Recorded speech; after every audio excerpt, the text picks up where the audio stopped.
Williams here from Range of Motion. Welcome to this special episode of Romcast. Today I'm joined by Lucia Tennant. Lucia is a physiotherapist. She is the founder and director of Formotion Physio, where she's also the head physiotherapist. Lucia, thank you very much for joining us today. Thanks, Dan. Hi, everyone. Add to that intro for me. Tell me a little bit about you, about your background, maybe as a physio, but also as an athlete, and the sort of training that you do yourself. Okay. Well, personally, my sporting background was mostly came from athletics. I've did athletics all through primary school, high school, and after. And from that, I think I developed my love for sport and love for treating athletes, that sort of thing, which took me to physio.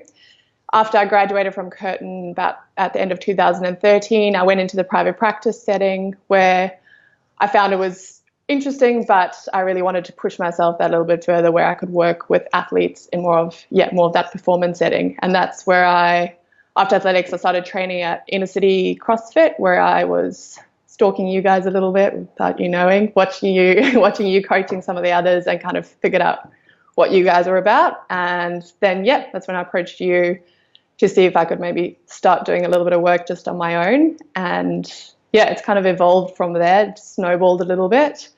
And from there, my training's taken a bit of a turn to be more involved in CrossFit, got into the ollie lifting, really interested now in sort of body weight training, a little bit of the calisthenics, which I do for myself, but also I just find it's really interesting in how it crosses over into the physio world. So, I've learned a whole bunch in the last 3 or 4 years that I've been open, but it's all come from the way I've been training and, finding this kind of sport. Great. It's we're really lucky as well to have you as one of our as one of our subject matter experts at the 2019 Range of Motion Athlete Camp, of course, which is coming up in September.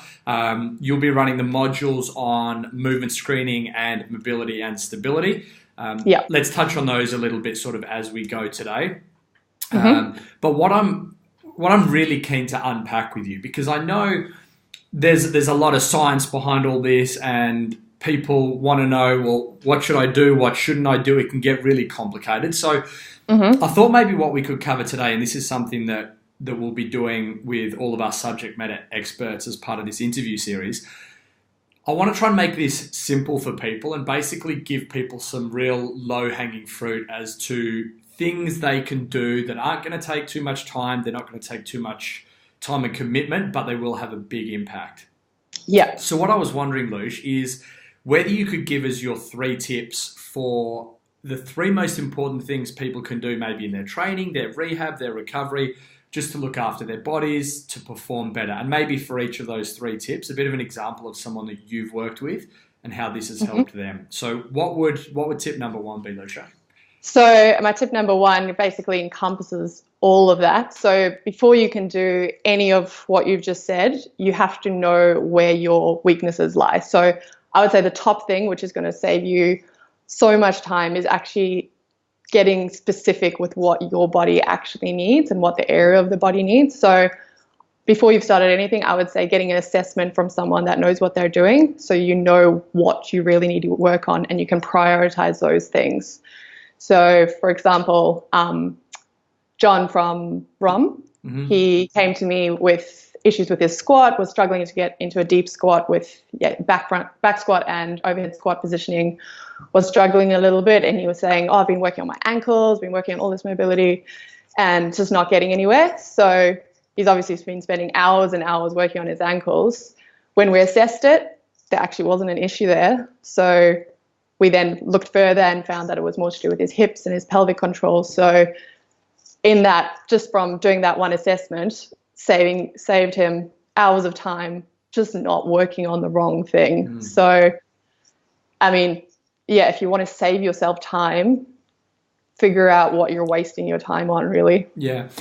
I really love this tip because I think not only are you giving someone something more practical to do in that this is how we fix or work towards fixing your issue, but you also say, plus here's a free half hour every day that you can give to your training or you can give to a different area. So exactly. This is so good because I think a lot of people when they program, be it exercise programming or work on their rehab, their stability, their mobility, they have this opinion that more is better, and if I can fit in more, I'll get more benefit. But I think the truth of the matter is it's not how much you can add before you run out of time, but it's how much you can take away before you start getting the benefit.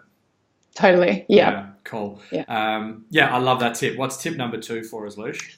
So tip number 2 is kind of similar to what you just said, is rather be consistent with one or two of your main points than trying to cover all bases and spending like a crap amount of time on little bits that aren't really making a difference. So picking 2 of your main weaknesses or so is probably going to give you a better outcome in the long run than spreading your time out. And then it's being patient with those 2 things. So not expecting it to kind of change after a week. I think people struggle with delayed gratification these days and being impatient with changes. Yeah. The body takes a long time to make long-term changes, especially if you're dedicating 2 minutes to one part of your body while you're trying to work on everything else. The more time you spend on a specific point, the more likely that is to stick. So let's say, if ankles are your main mobility issue, rather spending an extra 10 minutes on that than spreading that time over all the other parts of your body as a just-in-case measure. So, be consistent with a couple of your main points rather than being too generalized and broad. I know you work with a lot of functional fitness athletes, a lot of CrossFitters, people who do sort of multi-sports. Mm-hmm. Because, as you mentioned, there is such an instant gratification there. I deadlifted 100 kilos. I ran this far in this many seconds. I did this many unbroken pull-ups. And you get that instant, yes, I've improved. I can see that. Or, yes, I'm in a pile of sweat on the floor. I feel like I've done some work. Yeah. Have you picked up any ways, and I guess this is almost talking about gamification, like trying to get some sort of instant feedback. Have you been able to hack any ways with your clients where you can try and emulate that feeling of instant improvement? Yeah, definitely. So when I do my assessments and screenings, I try to have a few kind of broader, I guess you can make them like shape assessments or whole body assessments that have quite an objective measure. And we use those a lot in retests, that next time you come in, I want at least 5 centimeters more on this test. And having that objective measure really encourages people, especially when they feel like they're not getting a whole lot of change, because you can't always see or feel it yourself when it's to do with the mobility side of things, which is so the guy I was going to tie this into covers both of those. He'll start athlete, a little bit older, but he's probably one of my, I guess, star clients in that he listens to everything I say and actually does it consistently, and his improvements have gone like through the roof since we started. So when he came to me, he couldn't stand up off a chair with one leg, and now he's like this close to getting his pistols. His muscle ups and that are all coming together really well. And he was one that we, I guess, tying in point 1 as well, is we found a couple of his main issues and he drills them every single time, and he ties them into his training every single time. And one time he'd come back and he was like, I don't feel like I'm getting any better, like all of this. And we did his test, that generalized test that we'd started with. And I was like, man, you've got like 30 centimeters more on this. I think it was like an overhead mobility kind of one. And it was really nice for them to see that there's a definite change there. It's actually working. Yeah. He's probably an exception to the rule in that a lot of people won't do everything you set for them. And I mean, it's human nature. Like it's no real fault of their own. Have you, and I'm asking this because I'd love some strategies as well. Do you have any tips on how to get people to stick with these, in inverted commas, boring, menial, slow, repetitive type movements? Are there any hacks that you've got as to how to get people to adhere to their rehab program? Yeah, well, I think it depends on the person as well. A lot of this is like psychologically hacking the person and figuring out what works for them. A lot of people, I will just, instead of making it this extra rehab thing that they have to go do on outside of training, you're just putting it into their warm-up, working it into their training, which tends to be more effective anyway. So spinning it as a warm-up that will help your performance in your training, even though it's rehab without them realizing. And just giving yourself achievable goals. So if you find 2 things too hard to work on, bring it back to 1. Just work on the most important thing. Yeah. So I think giving yourself achievable goals, working it into your time frame that you've got, and I think those are probably my go-tos. Yeah. If someone's coming to me and saying, "Oh, I haven't done any of the rehab," then we'll say, "Okay, it's not rehab. It's your warm-up." It's just like a slight mental shift of the same thing. Yeah, it's really hard to build new habits. I mean, people are so set, and their neural pathways are so set. It's hard to say, here's this new rehab habit that you have to implement.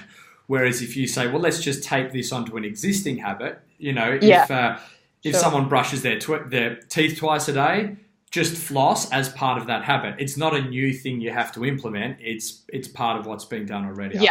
I think that's really good advice. Yeah. What would your third tip be for people, Lucia?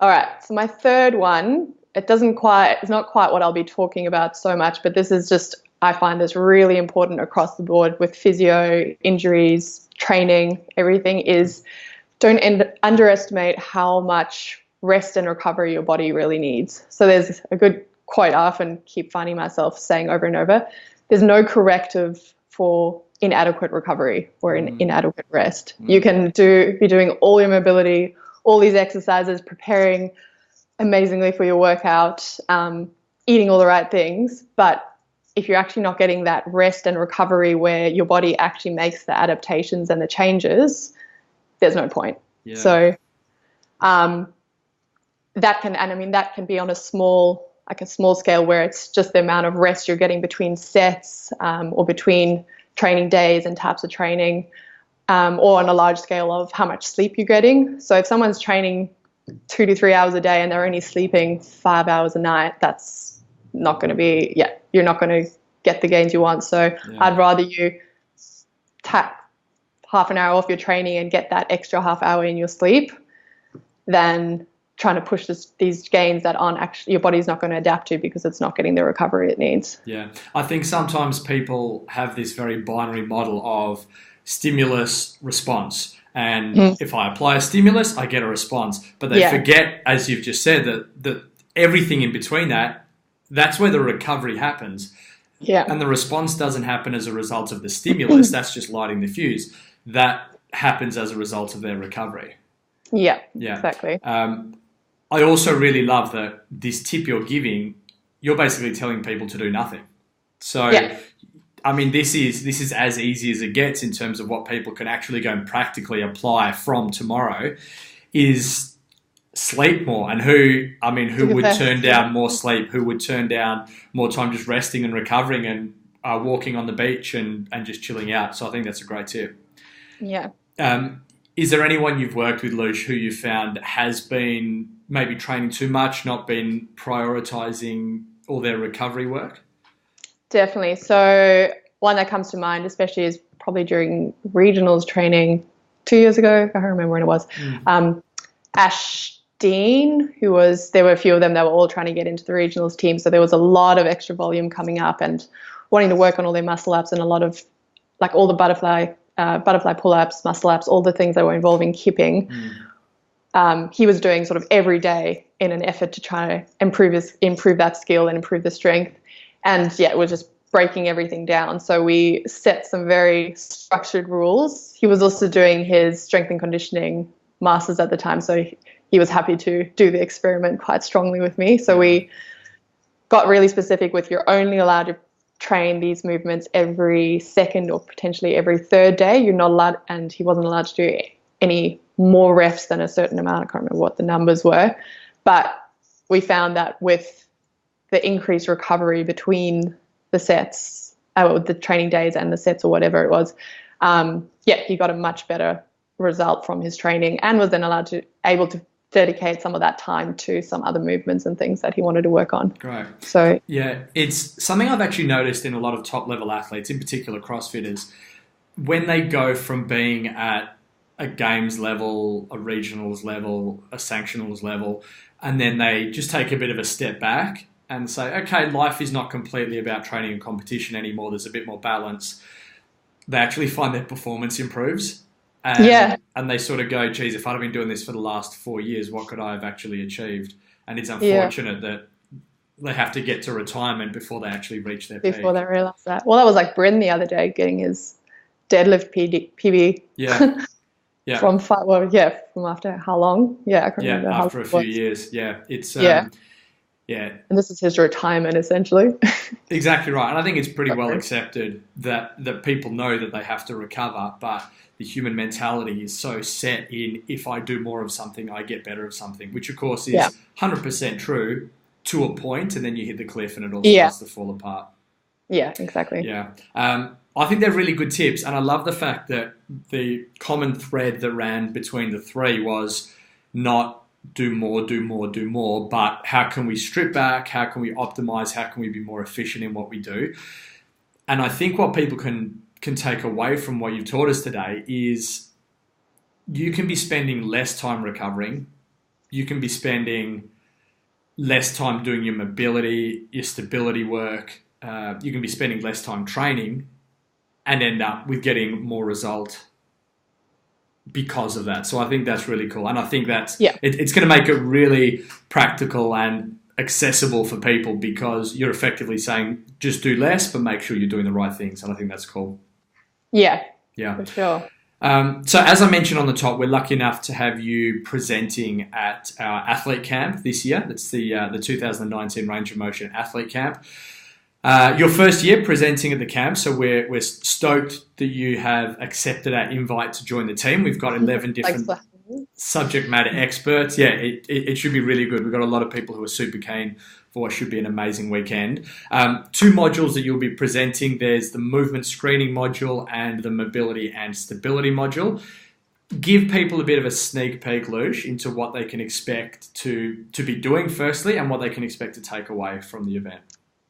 Yeah, so the first one, so the movement screening, is all about, I guess, self-assessing or how to assess others to look for areas where you might have movement inefficiencies, and also finding where your main areas are. So it'll be just, an overall, more generalized view of how to assess, and also how to know when to go and seek help. So you can assess yourself to an extent, but there's sometimes a point where you need some professional help. So being able to figure out where that line is. Having assessments that you can retest as well. So I guess from the point of view of gamifying things, having little goals that you can try to reach with mobility and stability, which tends to bore people a little bit. Yeah. So how to make mobility fun. Yeah, cool.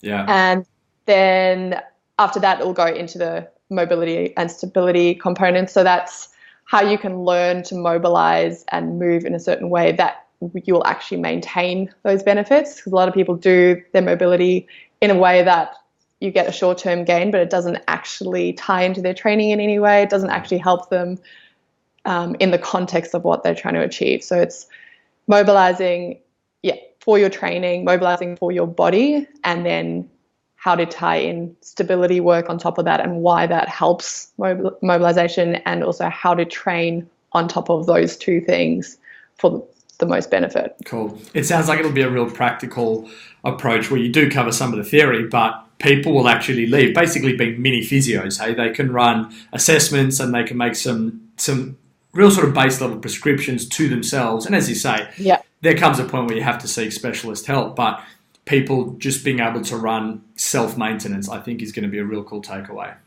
Yeah, for sure. Yeah. So, Lucia, if people want to have a look at the work that you are doing, have a look at the work that Formotion Physio is doing, where would be the best place for them to find you online, for them to make an appointment, maybe social media? What's good? Yeah, so Instagram probably is the main one. I'm probably more active on that than my Facebook. Then the website has all the information that we do. In terms of making appointments, you can do it through the website, email, text, anything really. There's also some information on the website of movement screenings, because we have that CrossFit specific movement screening, which kind of covers everything we just said on a whole body level. And that's kind of a good way for people to just get a really big idea of where their main weaknesses in that lie. And it allows people to have a numerical score for things as well, the way I do that. So after the camp, that's a good thing to kind of keep in mind. Cool. After that. I really love some of the content that you guys put out on your Insta feed.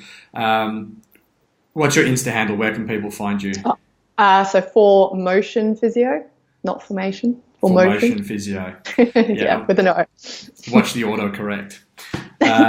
Cool. All right, guys, jump on, have a look. Lucia puts out some really good material that helps not just people living in a vacuum, but people who have to train, they have to live, and you say, okay, I accept that you're going to be training hard. These are things you can do to help to optimize that. So check that out.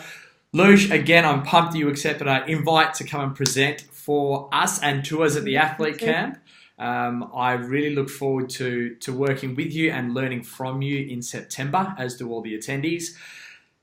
Thanks very much for your time this morning, and we'll see you at the camp in September.